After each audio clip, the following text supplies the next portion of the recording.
Oak Bridge Estates was the sort of place where, on weekends, you could see kids riding bicycles down pristine sidewalks and neighbors chatting politely about lawn care.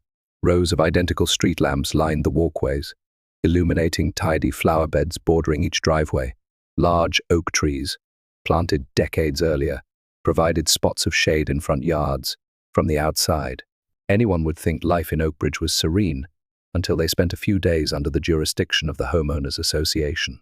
The most notorious figure within this HOA was Eleanor Whitmore, though everyone in the neighborhood called her Vivian behind her back. Perhaps it was her signature blonde bob, complete with chunky highlights, or the overbearing way she demanded to speak to everyone's manager. Mostly, it was the attitude. Eleanor lived on the corner of Maple Crescent, in a meticulously kept two-story colonial with an immaculate lawn, symmetrical hedges, and an iron eagle statue perched on her porch. Her house was infamous for having cameras in every direction, an array of no trespassing signs, and pointed disclaimers about property lines. She took her self-appointed duties very seriously, whether or not the HOA had specifically authorized them. I, Daniel Harper, a longtime resident, had only recently revealed to select folks that I'd been promoted to police chief of our small town, Newport Haven. My neighbors knew I worked in law enforcement, but not many realized I'd ascended to the top role. I preferred to keep a low profile at home, simply as a neighbor, not as the formidable presence they might imagine from the job. But Vivian's harassment brought out the policeman in me, more often than I liked. I first crossed Vivian's path a few months after moving into Oak Bridge Estates. She greeted me with an impromptu home inspection under the guise of Point Ho compliance. She pointed to the color of my shutters slightly off from the community guidelines and threatened to bring it up at the next meeting. I gently explained I had the correct color code from the official HOA documents, but she insisted she knew better. From that day on, I became one of her problem children, or so it seemed.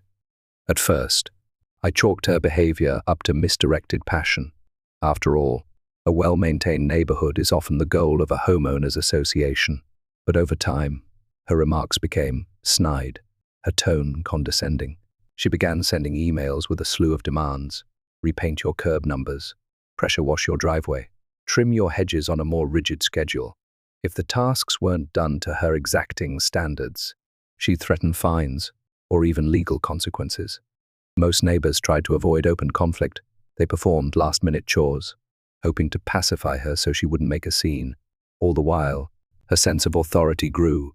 She boasted about her connections at the city council, hinting that, if she wanted, she could make life difficult for people. In reality, most of the council members considered her a nuisance, but we all tried to keep the peace, including me. That was the beginning, before the conflict snowballed into something far worse, before we discovered just how deep Vivian's arrogance ran, and certainly before she dared forge that official document that would seal her fate. It was a mild June morning when I first sensed real trouble brewing. The day started peacefully enough. I was sipping coffee on my porch, off duty for the weekend. My golden retriever, Jasper, lay at my feet, contentedly sniffing the summer breeze. Across the street, I noticed a moving truck at the Thompsons' home. They were new to the neighborhood, or so I had gathered. Vivian was out there, bright and early, standing on her driveway with her arms folded like a watchful sentinel. A neighbor's car pulled in too close to her curb, and she shouted at them from her vantage point. "This isn't a public parking lot. You'd better move that car." From my porch, I could see the frustration on the neighbor's face. They got out, shot her a look of exasperation, and begrudgingly pulled the car forward a few feet, like stepping on eggshells in their own community. I decided it was time to take Jasper for a short walk. No sooner had we crossed the street than Vivian marched over, tapping her foot impatiently. "Daniel, I need to speak with you," she commanded. "Good morning, Vivian," I responded evenly, ignoring the tension in her voice. "That trailer behind your house," she said, referring to a small utility trailer I parked near my garage for hauling yard waste, is in violation of HOA regulations. I tried to be nice and let it go, but I've reached my limit. It looks unsightly. I kept calm, according to the HOA bylaws. It's allowed as long as it's within the boundaries of my property and not left on the street. Also, it's not visible from the front yard. She stiffened. "Well, that's up for debate. I've had multiple neighbors complain about it. I'd hate to levy a fine, but I have to uphold the rules. After all, that's my responsibility as a board member. Vivian, I said, patience waning. The HOA board is made up of 5 members, and you are one of them. Correct. Let's clarify. Did the entire board vote on issuing me a warning? Or is this coming just from you? She faltered, then scoffed. We've discussed it informally. Expect a formal notice soon. I'm giving you a heads up. I nodded, deciding not to escalate. Appreciate it, I said, though I suspected no such vote had taken place. Vivian pursed her lips, clearly dissatisfied that her intimidation hadn't prompted immediate compliance. She turned on her heel and walked back to her fortress of a home. As she disappeared behind her door, I gave Jasper a reassuring pat on the head and murmured, "And so it begins." The rest of the morning was quieter, but an uneasy sense of drama crackled in the air. Over the following days, I heard from other neighbors that Vivian had also started imposing random noise ordinances and curb appeal fines for trivial issues. One resident was cited for having a shade of pink roses that clashed with the aesthetic harmony of the street. Another was chastised for having an American flag that was too large. People were fed up, but many feared the bureaucracy involved in pushing back. They dreaded official citations that might affect their property values. Some whispered about confronting Vivian directly, but no one made a move yet.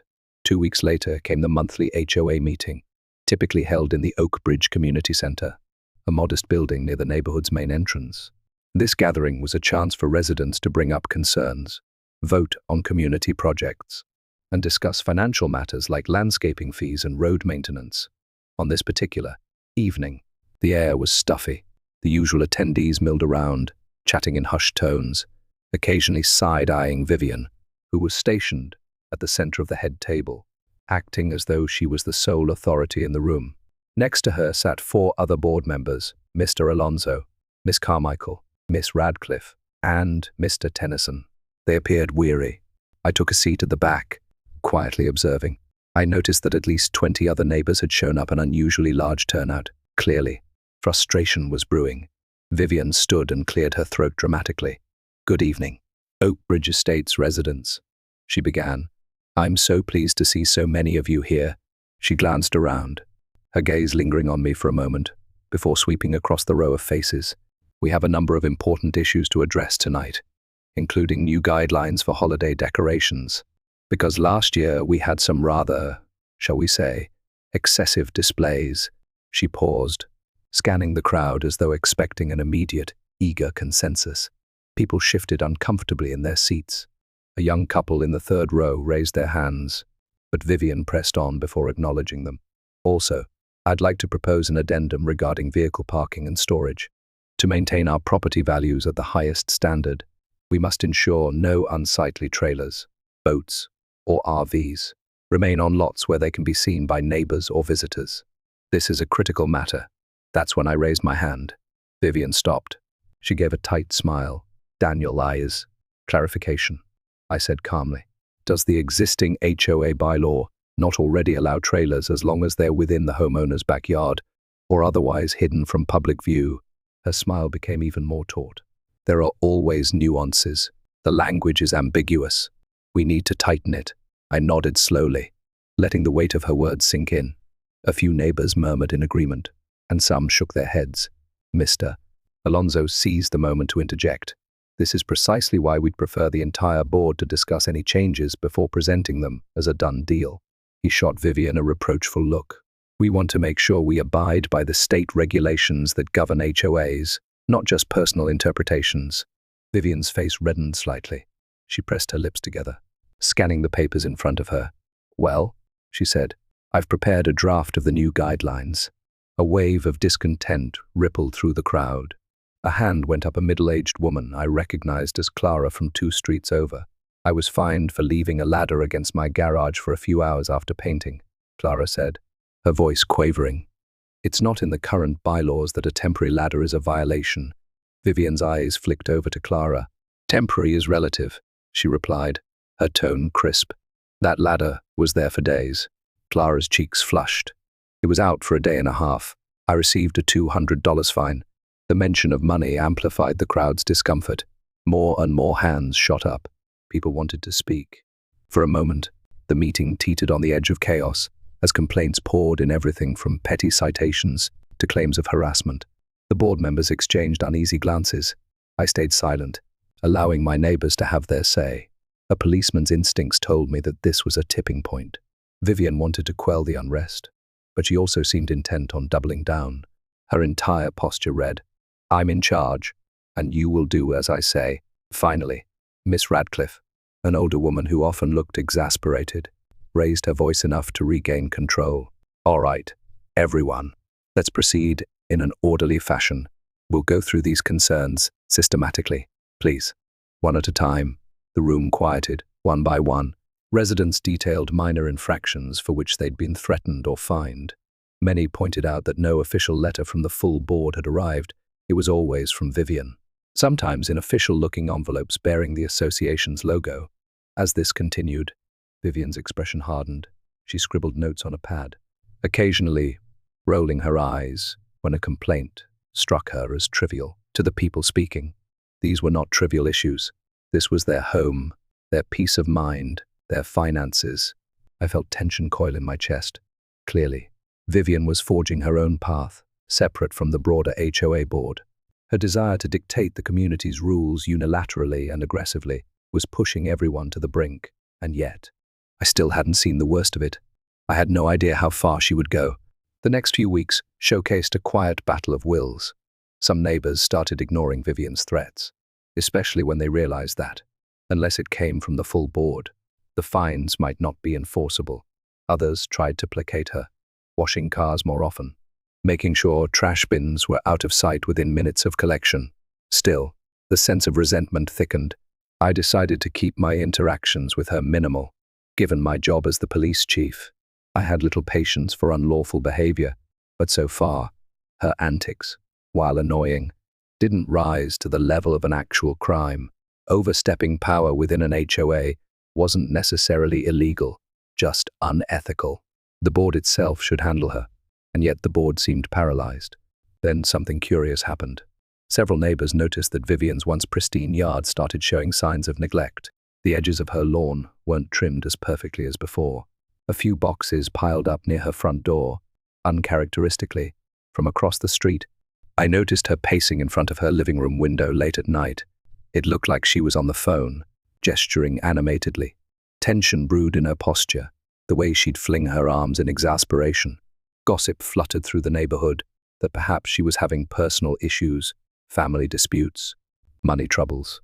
Who knew? Still, her attitude toward her duties never wavered in public. If anything, it escalated. She began bombarding the official HOA email list with memos. Pet owners must keep dogs from barking excessively, or face fines. This is your final warning. Yard ornaments above 2 feet tall are prohibited. Effective immediately.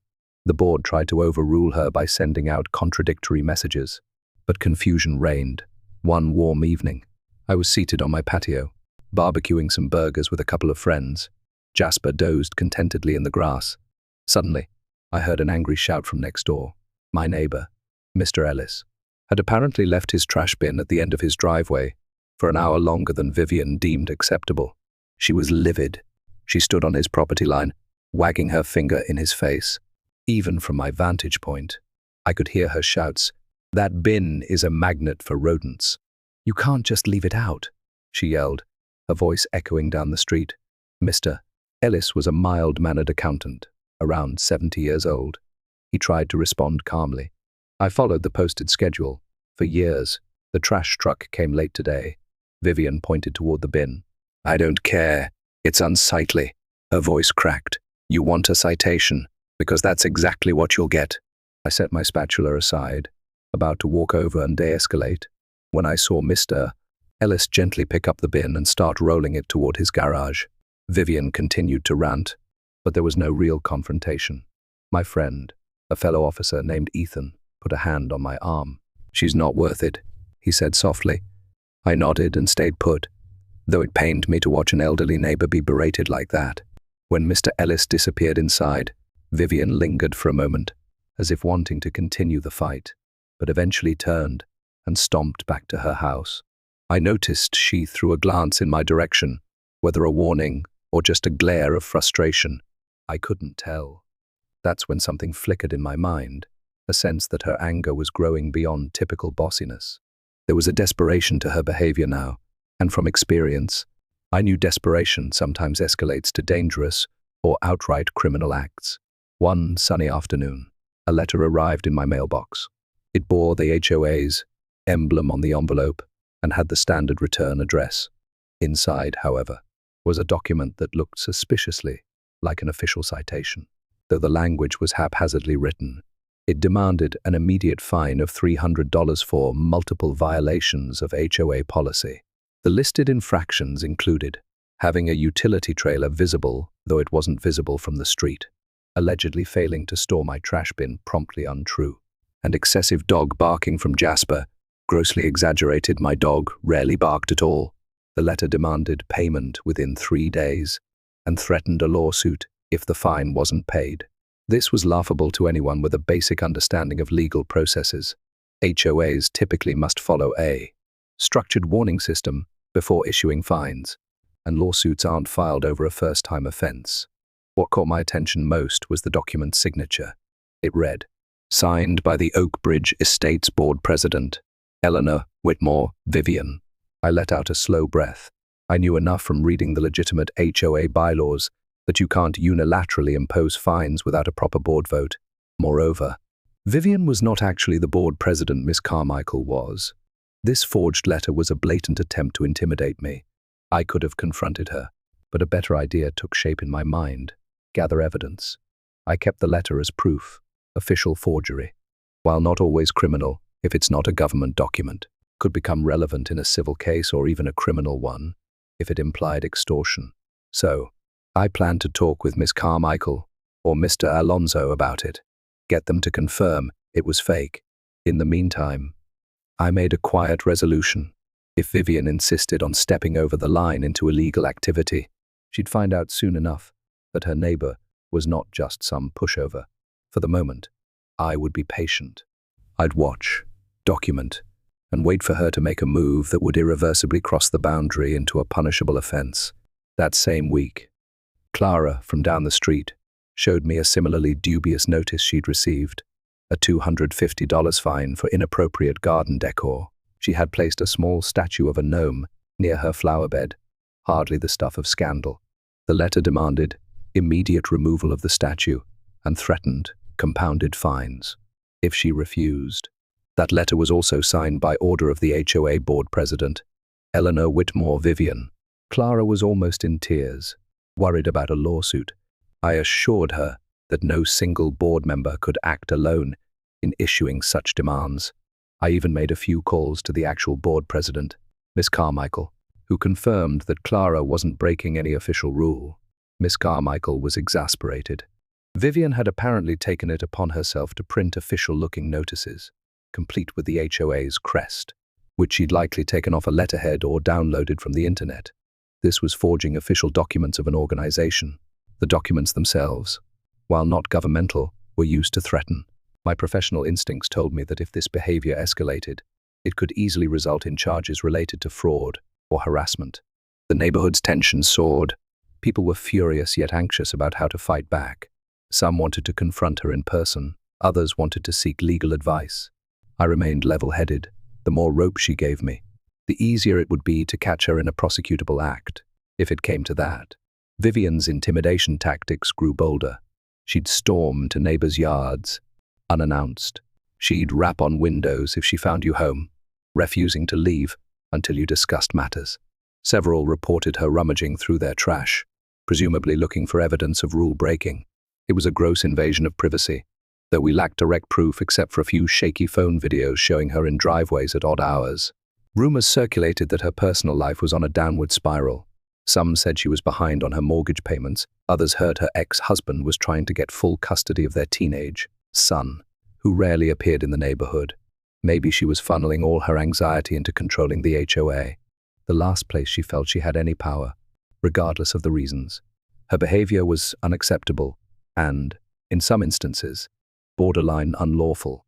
The real board members tried to set an emergency meeting to formally vote her off the board, or at least curtail her power, but Vivian always found ways to delay. She cited procedural errors or claimed the scheduling was inconvenient. In truth, the board didn't have a robust plan for forcibly removing someone with so much aggression and who possessed a knack for intimidating others into compliance. Then, out of the blue, I received a text from Mr. Tennyson, one of the quieter board members. He wanted to meet me discreetly. We chose the local diner just outside our neighborhood. Mr. Tennyson arrived, sweat beading on his forehead, his eyes darting around as though he expected Vivian to leap out from behind a booth. "What's going on?" I asked softly, guiding him to a quiet corner. He wiped his brow with a napkin. "Eleanor has been forging all sorts of letters. She's even claimed to be the official signer on bank forms for the HOA. The rest of us are terrified about the liability." I leaned forward. "Bank forms? As in, withdrawing money or opening accounts in the HOA's name?" He nodded, looking miserable. "She hasn't done it yet, to my knowledge, but she's threatened to. She's also tampered with official minutes of the meetings, rewriting them to say we voted on things we never did." I inhaled sharply. This was more serious than petty harassment. "That's potential fraud," I said, voice grim. He nodded again, swallowing hard. "We want her off the board immediately. But she's claiming to have the bylaws on her side. She threatened me, personally, said if I told anyone, she'd make sure the HOA sued me for negligence." His eyes pleaded with me for guidance. I reached out, placed a reassuring hand on his arm. "Don't worry. Document everything. Send me copies of any suspicious letters or emails. I can't promise immediate relief, but trust me, you're doing the right thing." He exhaled, relief washing over his face. "Thank you." Before we parted, he handed me a manila envelope stuffed with papers. "Minutes she altered," he explained. "Email printouts, dated stamps, everything I could gather." We left the diner separately, careful not to draw attention. By that point, I was certain Vivian's arrogance was more than just a personality quirk. It was hurtling her towards serious legal trouble. Late one evening, just after I arrived home, I found a manila envelope pinned to my front door with a piece of tape. No return address. Inside was a single sheet of paper, emblazoned with the state seal of Newport Haven's Police Department, my department. My breath caught in my throat as I read the heading, "Warrant for the arrest of Daniel Harper." I scanned it quickly. It claimed I was wanted on charges of harboring a dangerous animal, referencing Jasper. The text alleged that my dog had repeatedly bitten neighbors and roamed the streets off-leash. The document threatened immediate arrest if I didn't surrender myself to the station within 48 hours. The problem was glaring. I was the one who would issue any warrants in this town, as the police chief. Warrants required signatures from judges or magistrates, sometimes the chief's approval to present to a judge, depending on the jurisdiction. This was obviously a sloppy forgery. The seal looked like a low-resolution copy from the police department's website. The language was wrong. There was no official case number, no mention of which court had approved it, and the statutory references were jumbled. Still, to an untrained eye, it looked alarmingly real. This was no longer just forging HOA letters. This was impersonating law enforcement. That, in itself, was a serious crime. I felt my blood boil, though my training kept me level-headed. I placed the fake warrant in a clear plastic folder, preserving it as evidence. Then, I checked for footprints or any other sign of who might have left it. The ground was dry, no footprints. However, my security camera might have caught the delivery. I marched inside to review the footage. Sure enough, the camera showed a figure approaching my front porch around 3:00 a.m. the previous night. The person wore dark clothing and a hoodie, but the posture, the stride, it was undeniably Vivian. She glanced around nervously, then pinned the envelope to my door before scurrying away. Even though the footage was not crystal clear, I recognized her mannerisms. For a moment, I stared at the paused video, disbelieving how far she had gone. She was forging a police warrant to try to intimidate me. My phone buzzed. It was Miss Carmichael, the actual HOA president. "Daniel," she said hastily when I answered. "I just got the strangest message from Vivian. She said you were officially under investigation by local authorities and that we should consider removing you from the neighborhood if you're arrested." I rubbed my forehead. "She's forging warrants now, Miss Carmichael. I have the document. It's obviously fake." A gasp was audible. "She's lost her mind." I let out a slow breath, anger roiling beneath my calm exterior. I'm going to handle this through official channels. She's committed a felony by forging a police document. What do we do? She asked, sounding fearful. Let me coordinate with my team. We'll handle it legally. In the meantime, please warn the board that Vivian may try more stunts. That night, I couldn't sleep. I was boiling with equal parts rage and astonishment. In all my years of service, I had rarely seen someone so brazen as to forge a police warrant and deliver it to a police chief. Vivian was either extremely ignorant of the law or blinded by her own delusions of power, possibly both. But one thing was certain. She was about to learn a harsh lesson. The next morning, I met with the Newport Haven town judge, an old colleague and family friend, to present the evidence we had, the forged warrant, the camera footage, and statements from neighbors who'd received threatening letters. We also had the manila envelope of altered HOA documents that Mr. Tennyson provided.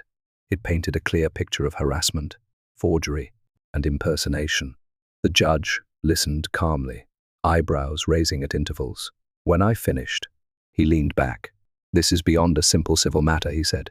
Impersonating law enforcement is a felony in this state. Forging official documents is another. She's facing serious prison time if convicted. I nodded.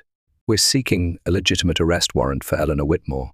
She's dangerous in the sense that she's harassing multiple residents, forging legal documents, and blatantly ignoring the law. The judge sighed heavily. I never understand how these HOA power trips escalate so much. But you're right. She needs to be stopped before she does something worse. He reviewed the files one last time, then signed the necessary forms. My heart pounded. While it was never satisfying to arrest someone for misguided actions, forging a police warrant to scare me, the police chief, crossed a line that demanded consequences. This was no minor oversight or petty squabble. It was a full-fledged crime. After the paperwork was in order, I returned to the station, briefed my team, and laid out a strategy. A few of my officers were stunned that Vivian would go this far. We had all heard stories of difficult HOA board members, but forging an arrest warrant against a law enforcement officer was an entirely new level of audacity. I decided it would be best if I led the arrest personally, not out of vengeance, but because I knew the neighborhood, knew Vivian's house, and had a vested interest in seeing the matter resolved peacefully. My plan was to arrive at her home with two fellow officers, present the real warrant, and place her under arrest without unnecessary theatrics. However, I knew her temperament. She might resist. She might become hysterical. There was no telling how far her delusions of grandeur would push her. We prepared for all possibilities. Later that afternoon, we drove quietly into Oak Bridge Estates in unmarked cars to avoid drawing the attention of every neighbor. However, it didn't take long for the sight of 3 police vehicles outside Vivian's house to spark curiosity. A few onlookers peered out their windows. Some stepped onto their porches. Word spread quickly that something big was happening. I took a moment to steady myself, then approached her front door. My fellow officers, Johnson and Rivera, flanked me. We knocked firmly. For a long minute, there was no response. Finally, the door inched open, revealing Vivian. She was dressed impeccably, makeup on point. One would never guess she was in the midst of a personal meltdown. She eyed us suspiciously. "What's going on?" she demanded. "Miss Whitmore," I said formally. "I'm Chief Daniel Harper of the Newport Haven Police Department. We have a warrant for your arrest on charges of forging an official law enforcement document and impersonating law enforcement.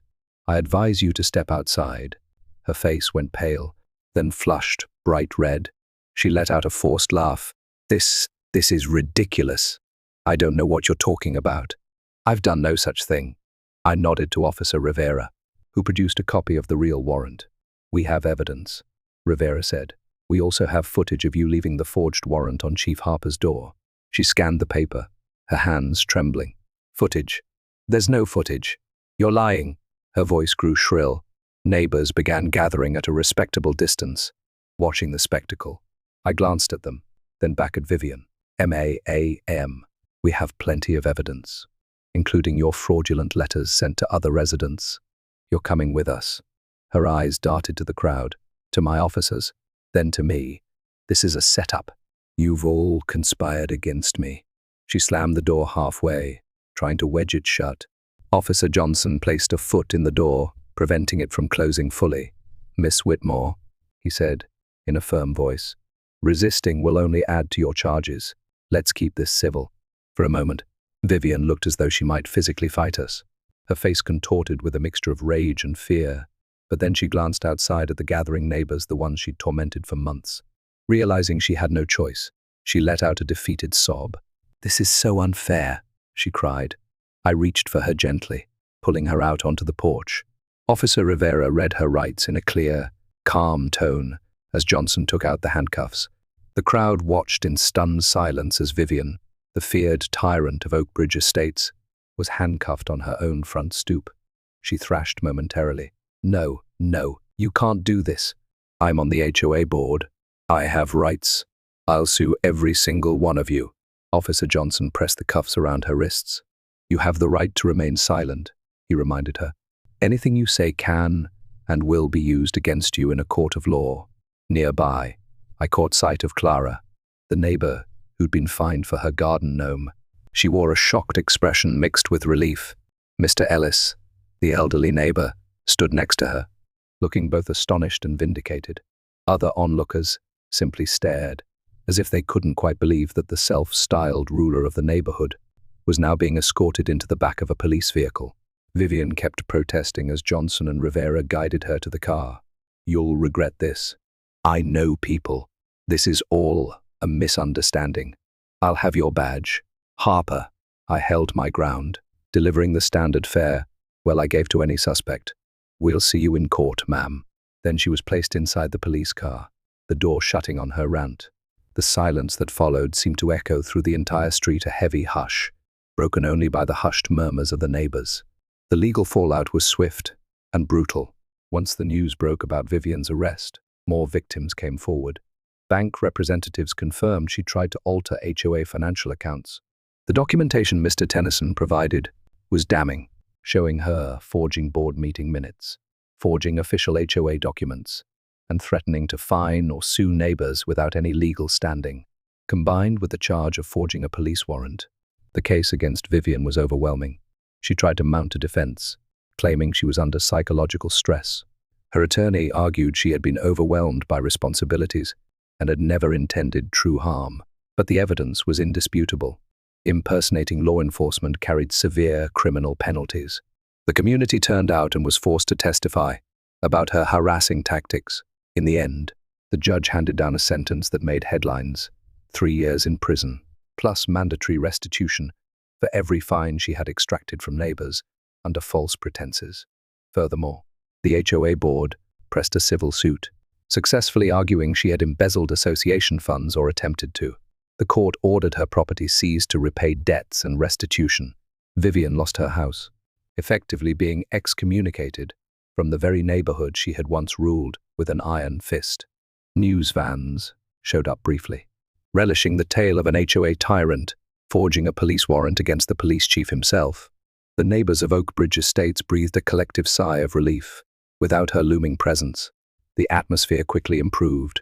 The legitimate HOA board restructured its rules to ensure that no single individual could seize such unilateral power again.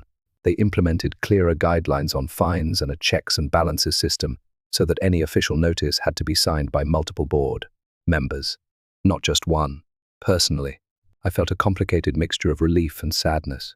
It was never pleasant to watch someone self-destruct, especially someone who might have started out with good intentions to keep a neighborhood orderly. But once Vivian's tyranny escalated to outright criminal acts, there was no alternative but to enforce the law. In the weeks following her sentencing, neighbors began to openly chat again on the sidewalks. Smiles replaced anxious glances over shoulders. People put up cheerful lawn ornaments without fear of a scolding citation.